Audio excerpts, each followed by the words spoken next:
Baik, Assalamualaikum warahmatullahi wabarakatuh. Salam sejahtera untuk kita semuanya.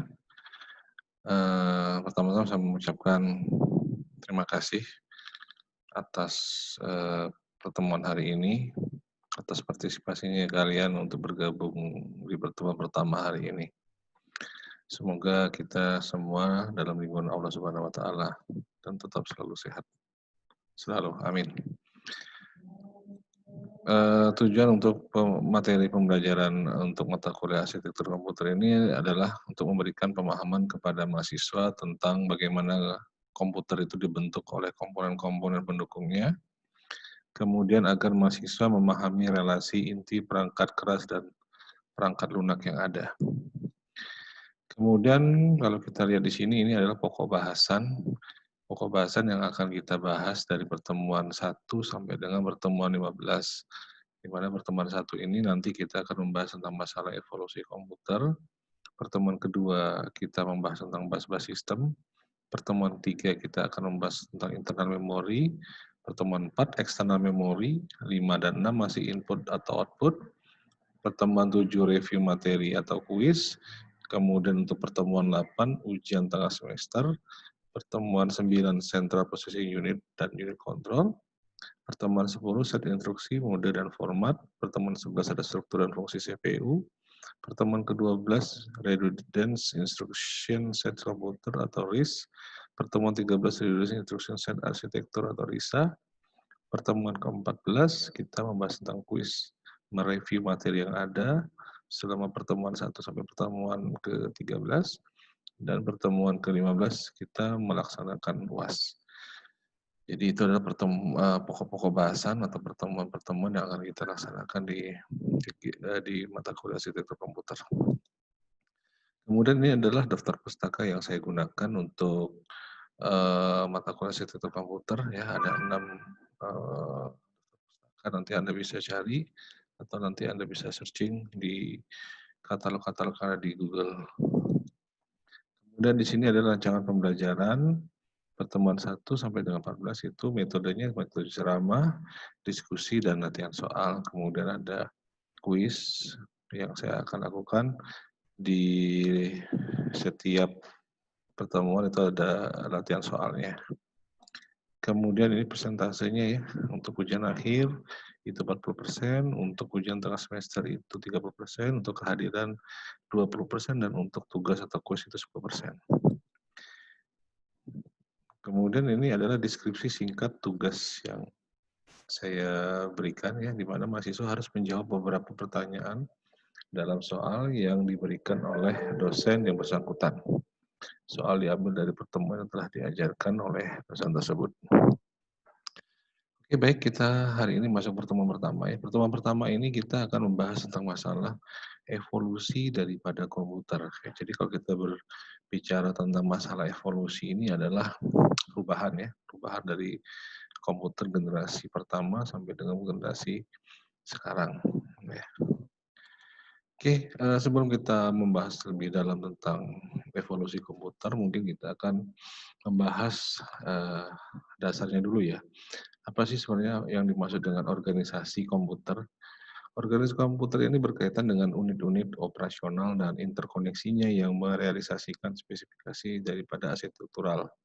Contohnya apa? Contohnya adalah signal-signal kontrol, interface komputer, dan peripheral dan teknologi memori yang digunakan.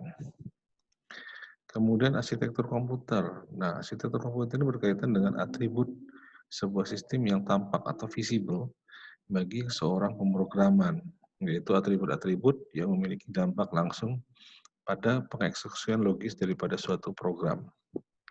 Nah, contoh atribut arsitektural ini adalah set instruksi, jumlah bit, mekanisme I/O, teknik pengalamatan atau memori.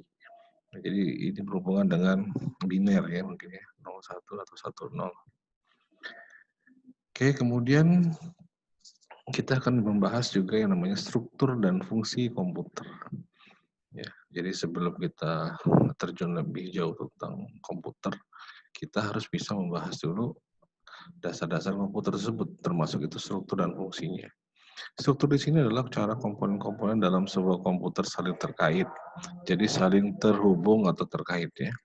Kemudian fungsi adalah komputer di sini adalah untuk pengoperasian pada masing-masing komponen sebagai bagian dari struktur, di mana fungsi komputer ini sebenarnya lebih dominan untuk pengolahan data. Ya, mungkin lebih jelasnya di sini. Nah, di sini kalau kita lihat, ini adalah fungsi daripada komputer, di mana fungsi komputer ini adalah untuk pengolahan data, penyimpanan data, pemindahan data, dan pengontrolan. Ya, jadi ada 4. 1, 2, 3, dan 4 atau. Oke. Kemudian di sini ada struktur komputer. Struktur komputer di sini ada 4 poin juga, di mana CPU atau Central Processing Unit itu fungsinya mengontrol operasi komputer dan membentuk fungsi-fungsi pengolahan datanya. Sedangkan main memory adalah tempat penyimpanan data, input-output atau I/O untuk memindahkan data antar komputer dengan lingkungan luarnya. Nah, lingkungan luarnya itu apa? Lingkungan luar daripada komputer adalah scanner, printer, ya, speaker, dan lain-lain. Kemudian di sini ada sistem interkoneksi, di mana sistem koneksi ini adalah sistem yang dihubungkan. Ya, jadi antara CPU dengan main memory, CPU dengan I/O, atau I/O dengan memori dan sebaliknya. Seperti itu. Oke, kemudian di sini adalah komponen-komponen CPU, di mana di sini ada control unit, fungsinya mengontrol operasi CPU, dan pada gilirannya mengontrol komputer juga. Kemudian ada Arithmetic and Logic Unit atau ALU. Di sini adalah untuk membentuk fungsi-fungsi pengolahan data komputer. Kemudian register, fungsinya adalah menyimpan internal bagi CPU, sedangkan CPU terkoneksi adalah komunikasi antar bagian-bagian yang ada di CPU, termasuk itu CU, control unit, ALU, arithmetic logic unit, dan register-register yang ada di prosesor tersebut. Kemudian next, nah di sini kita akan masuk ke generasi pertama daripada komputer. Ciri umum komputer generasi pertama itu masih menggunakan tabung hampa atau vacuum tube. Program dibuat dalam bahasa mesin, kemudian memori utama dibuat dengan teknologi magnetic core storage. Ukuran fisik komputer besar membutuhkan daya listrik yang besar juga. Kemudian ada namanya ENIAC. ENIAC di sini adalah Electronic Numerical Integrator and Computer. Dirancang oleh John Mauchly dan John Pressburg-Anker di Universitas Pennsylvania. Nah, untuk perangkat ENIAC ini beratnya 30 ton, di mana volumenya 15.000 kaki persegi, berisi dari 18.000 tabung vakum, membutuhkan dayanya 140 kW, melakukan operasi penambahan sekitar 5.000 operasi per detik. Jadi kalau kita perbandingkan untuk penambahan daya dibandingkan ENIAC ini dibandingkan dengan sekarang itu sangat jauh sekali tertinggal ya. Ini 5.000 operasi per detik itu sangat, dibandingkan sekarang itu sangat lambat sekali. Kemudian memori terdiri daripada 20 akumulator, di mana masing-masing akumulator menampung 10 digit. Kemudian mesin von Neumann ya, komputer IAS ya, di mana di sini kalau kita ringkas saja ya, ini terdiri daripada 40 binary digit, kemudian 20 bit instruksinya, kemudian 21 buah instruksi. Instruksi-instruksi dibagi menjadi 5 kelompok, ya, data transfer, ada uniconditional branch, conditional branch, arithmetic, dan address modify ya. Kemudian UNIVAC, Universal Automatic, dirancang oleh Mauchly dan Eckert. Produk pertama yang dihasilkan oleh The Eckert-Mauchly Computer Company. Komputer ini komersial pertama yang dipasarkan. Nah, di sini ada gambaran daripada gambar komputer IAS dan UNIVAC. Ini gambar pertama nih, gambar komputer IAS ya. Kemudian di sini ada gambar komputer dari UNIVAC. Kemudian generasi komputer yang kedua, ciri umum komputer generasi kedua ini adalah teknologi dasar rangkaiannya berupa transistor, menggunakan bahasa pemrograman Fortran, COBOL, ALGO, menggunakan memori sekunder berupa magnetic tape, ukuran fisik komputer lebih kecil dari komputer generasi pertama dan membutuhkan daya listrik yang lebih kecil atau lebih hemat sedikit dah ya. Kemudian generasi ketiga. Nah, generasi ketiga ini dia sudah menggunakan namanya IC atau disebut dengan integrated circuit. Layar monitor dapat menampilkan gambar dan grafik ya, menggunakan magnetic tape sebagai memori sekunder ya untuk penyimpanan datanya ya. Kemudian di sini sudah memiliki fitur jaringan ya. Dan dia penggunaan daya listriknya lebih hemat.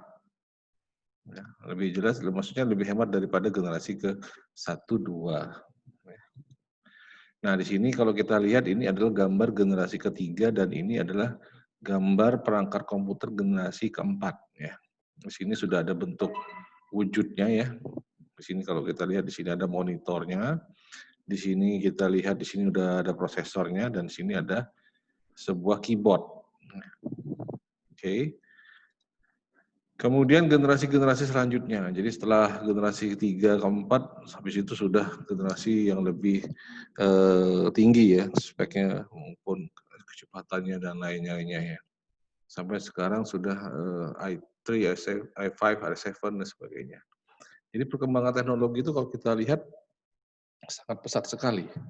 Ya, apalagi kalau kita berbicara tentang masalah informasi teknologi itu sangat luar biasa. Bahkan ke depannya informasi teknologi ini sangat benar-benar uh, berkembang pesat, modern. Ya. Apalagi sekarang di zaman-zaman COVID seperti ini, semua kita menggunakan online. Ya. Baik pembelajaran, kita mau belanja dan sebagainya, semuanya online. Karena dengan adanya teknologi ini kita tidak terbatas oleh waktu. Kita bisa terkoneksi dengan di luar negeri atau di luar, orang-orang yang di luar dan sebagainya. Seperti itu ya. Oke, next, perancangan dan kinerja ya. Kinerja sebuah sistem komputer merupakan hasil proses dari seluruh komponen komputer yang melibatkan CPU, memori utama, memori sekunder, bus, peripheral. Nah ini untuk perancangan dan kinerja ini nanti akan saya jelaskan untuk lebih detailnya di pertemuan-pertemuan selanjutnya ya. Oke, baik. Nah, di sini ada teknik-teknik yang dikembangkan untuk meningkatkan kinerja komputer antara lain yaitu adalah ada 3 ya, ada brand prediction, ada data flow analysis ya, kemudian ada speculative execution ya. Ada 3 itu.